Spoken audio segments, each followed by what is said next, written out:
Guys, welcome to episode number 15 of the Derby Current Live, and to start this episode we do have the FA Cup game against Chelsea.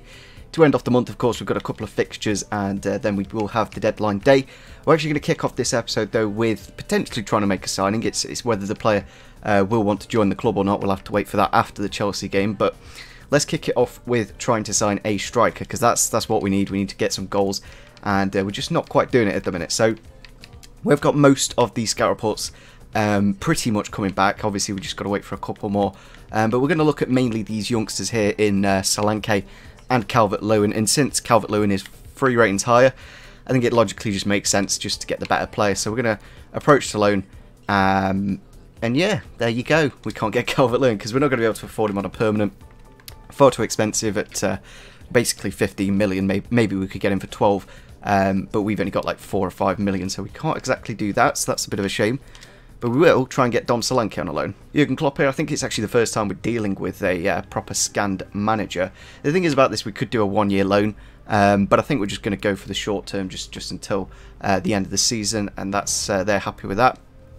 Now in terms of wages, the more I can save, the better, of course. Liverpool coming in with a 60-40 split. We're going to try and basically let Liverpool pay most of it, since we are playing him. They're going for a 50-50 this time. We'll go 60-40, see if they accept that. They're sticking to 50-50. We'll try 45-55, and if not, we're going to just have to stick with that. And yeah, Liverpool happy with as much as we can save. We'll have to do it. So yeah, it's good to see Jurgen Klopp accepting the deal. It's just now down to the player if he wants to join the club. In terms of like style, I think it kind of suits what we kind of need. We need a player that's quite tall, quite good at finishing, and obviously quite good on career mode. Hudson-Odoi here, I think I kind of want to do it now, but I almost want to wait for Dom Solanke to be accepted or not, and then we can see if we get Hudson-Odoi or not. But I'm kind of tempted just to do it now, I'm not going to lie. But in terms of like ratings, I kind of want to wait just to see what Igalo is in terms of price and in terms of wages. I think we've got his wages are about 20k, so they're not too bad. But it's more the value. If we can afford to buy him, that would be my dream purchase. Set into the first game then against Chelsea at Stamford Bridge. Of course, we're going to have a couple of players cup tied. We still don't know in real life. Obviously, we're waiting for that game against Chelsea at the end of the month, and whether Mason Mount and Tomori can play. We'll have to wait and see. We're going to have to take Mount out then, so we will be going for something a little bit different. Here we are then for the Chelsea game at Stamford Bridge.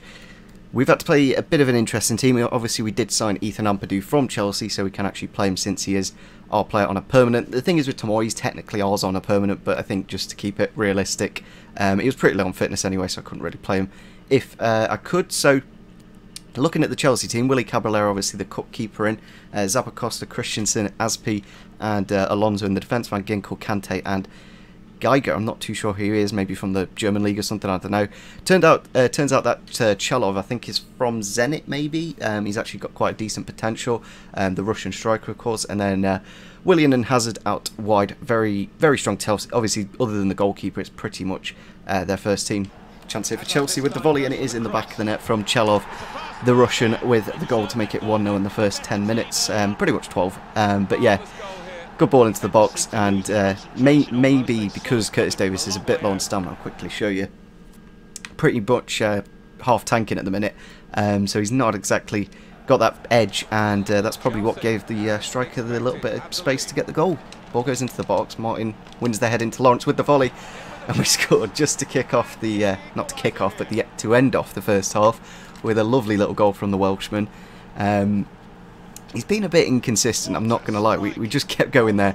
Jose soon puts the tackle in to deflect the clearance, kind of crosses it in, and yeah, that's Chris Martin for you. He will get you assists, and overcut Caballero's head to make it 1-1 back in the game. Oh, that's a really bad pass from Keogh, and it's...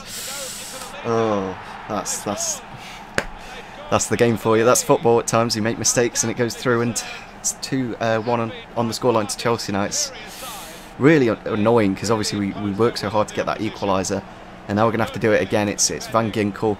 It's a bit weird he's got John Terry's number. I don't know if they actually retired that number or not, but yeah, it was poor pass from Keogh, and goes through, and it is 2-1 to Chelsea now. Ball out with Malone, if he can get a decent delivery into the box. It's on to Jose Soon, head with the goal.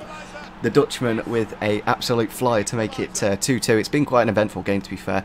Our equaliser was really lucky, I must say. And it was kind of against the run of play, but that's what's kept us in the game. And we've just got back into it again. I don't know how he's like jumped this high, because I don't think he's got the best jumping in the world, but he's done really well. Good header with a lot of power, and made it 2-2. Chelsea with the attack here. Gone into the box. Ampadu's going to have to deal with it. He's not, and it's pretty much a kick-off goal. They went down that right-hand side, whipped it into the box, and it is Chalov again with the goal. Clearly a good youngster on career mode, and they kind of deserve it, but at the same time, it's, you know, I don't want to lose against Chelsea. They're a big team. As you can see, Willian just bombing down the wing, not really tracking him with Malone, and Ampadu could do a lot better, but at such a young age, you're going to have to learn from those mistakes. And there's full time against Chelsea, 3-2 in the end. They were very good, obviously. Eden Hazard, kind of the difference, just going around Bogle. Maybe I should have thought about that, but a couple of crosses in the box and Chalov with the goals, making the difference. Obviously we did well to come back twice, but 3 times was a little bit too much, and as you can see, Chelsea were very dominant. Bit of growth here to Fikayo Tomori then, obviously, because now we're probably not going to be playing Chelsea anymore. Hopefully, we basically have him on a permanent, so that's really good.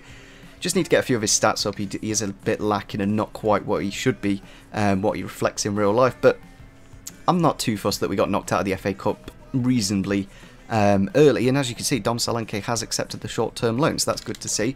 Also get 200k from the FA Cup, so let's have a quick look at his stats overall. Obviously, you kind of can see him in the transfer hub, but it's nice to just see him in the team. Obviously, very good dribbling and ball control, and that's what you kind of need if you compare him to Chris Martin. Better finishing, better dribbling, better ball control, shot power, and he's younger, so he's going to keep growing. He's got 3-star skills. We'll probably, I don't know if I want to play him in the next game against Millwall. We might give it a go, just because Martin will probably be a bit low on fitness, and you've got to give him a shot. Still got 7 days wait for Igalo, so it probably will be a deadline day deal if it does get over the line. It's just whether we'll get the information we need, basically what kind of price and what kind of stats he's got in the next 2 or 3 days. I'm not too sure how it works, but we'll have to wait and see, of course. So let's head into the next game against Millwall. Obviously at home. I'm going to quickly show you the table, because we are in a bit of a situation where we do need to start winning games, because, well, if you look above us, there's a little gap. You know, it's only 2 points, so we can make it up, but if we drop points, it's going to be very difficult to keep up with the pack. Of course, we do kind of need to hit those top 2 positions. It's kind of crazy to see Ipswich second in the league, even though in real life I think they're in the relegation zone. Back at home then against Millwall in the Championship. Obviously it's not quite as big an occasion as Chelsea, but looking at the team, we do have Mason Mount and Fikayo Tomori coming back into the team. You might notice we've gone for a little bit of a radical thing at right wing back with Dwayne Holmes, just because I feel like he should be playing more, and obviously because of the number of attacking midfielders we do have, we kind of don't play him enough for how well he does play. Gone for Dom Solanke, Wilson and Mount as the front 3. Obviously the lone 3 pretty much all up top there, and should be a pretty decent lineup. It's obviously not quite as strong as it should be, but still some very good players in there. Wilson with the ball into the box. It's in a great space for Mount to volley into the back of the net, and that is a really nice goal to make it 1-0 against Millwall. Bit of a shame I skipped the replay. Let me go back and watch that again, because that was very good indeed. I'm not too sure why Solanke's taken the throw, and I'd given it to Holmes, the wing back, but nevertheless it didn't matter. First time volley into the near post, and a really nice finish from Mason Mount. That's just that little bit of quality he has to find the back of the net and make it 1-0. Chance here for Mount on the edge of the box with the finesse shot and into the back of the net. The Chelsea youth player coming back into the lineup and getting a couple of goals to pretty much get us the win. I don't think Millwall are going to be able to pull it back now. Not too good, of course. I think they're towards the bottom of the table, and it is the young man again. I was a little bit worried about this front 3 because there's not really much pace in it. There's like 70 on Solanke. I think Mount's actually one of the faster ones with about 75, and then Wilson maybe about the same, yeah, 80 maybe just slightly less than 80 at 78, but as I'm saying, it's not very fast, but clearly it's got the quality to break him down and get the goal. Mount with the ball here. I'm just going to give it a go, because why not? He's literally putting in everything. That is his hat-trick. I thought, why not? It's literally about to blow the half-time whistle. I don't know what to say. That is just ridiculous. I'm speechless. I don't know how that's... I don't know how he's done that, but that's his 10th goal. What a way to get 10 goals in the Championship. And to win us pretty much the game in the first half. Chance here for Wilson, if we can slip him in. Oh, it's Bryson, sorry, he's got the same boots. But we're going to try and slip it into Solanke. Takes it well, but still got the ball. Shot into the middle to Ledley, and there's 4. We're absolutely steamrolling Millwall now, and must say we probably get our highest scoring game so far in this save. I think we beat... I don't know why the players are coming through the billboard there. Interesting. That's FIFA 19 for you. Very interesting game. Nice bit of play. Obviously Solanke did well to keep the ball, and then Ledley just in the right place at the right time to get the goal and to make it 4-0.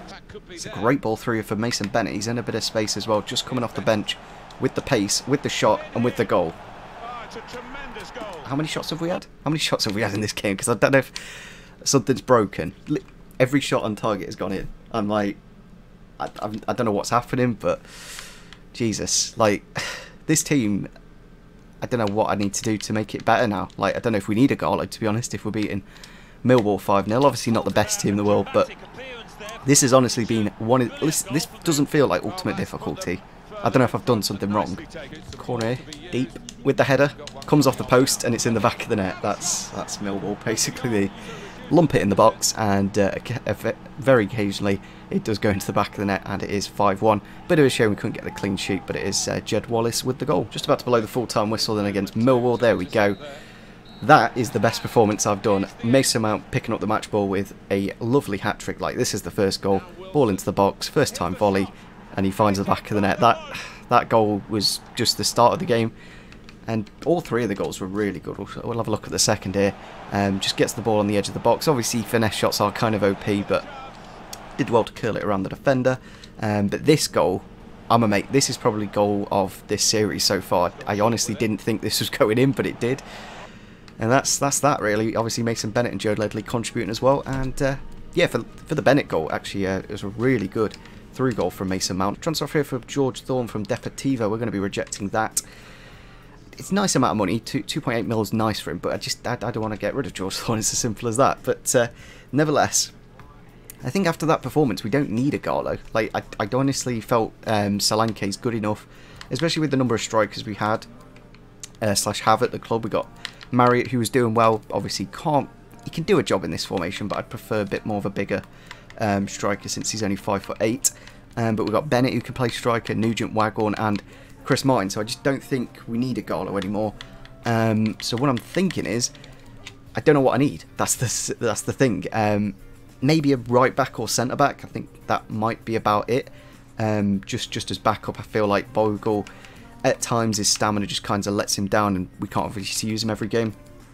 And Tamori's not really a right back; he's more of a centre back. So I think a right back will probably be what we're looking for. So I think we're going to end off the episode here. And plenty happened in this one. Obviously, we signed Solanke. Unfortunately, lost against Chelsea. But that's football at times for you. So we've got about 5 mil. If I just swing over the budget, about there-ish. Yeah, we've got about 5 mil. What do I get? What right back do I bring into the club? I need something just to give Bogle a bit of competition, since his stamina is a little bit low. I don't think I've got one on here, do I? I don't think I've got a right back, which is a little bit annoying. Kind of put all my eggs into a striker, but I just feel like we don't need one. I think on Hudson-Odoi, I'm going to wait until we get that right back, and if we've got a little bit of money left, he's only on 20 grand wages, so hopefully we should have enough to get both. So hopefully you guys did enjoy this episode. We did add this QPR attacking midfielder here. I feel like when we've got Mount doing so well, we don't really need him at the minute, but nevertheless, hopefully you guys did enjoy this episode. Leave a like, rate it if you did enjoy, and see you soon. Bye.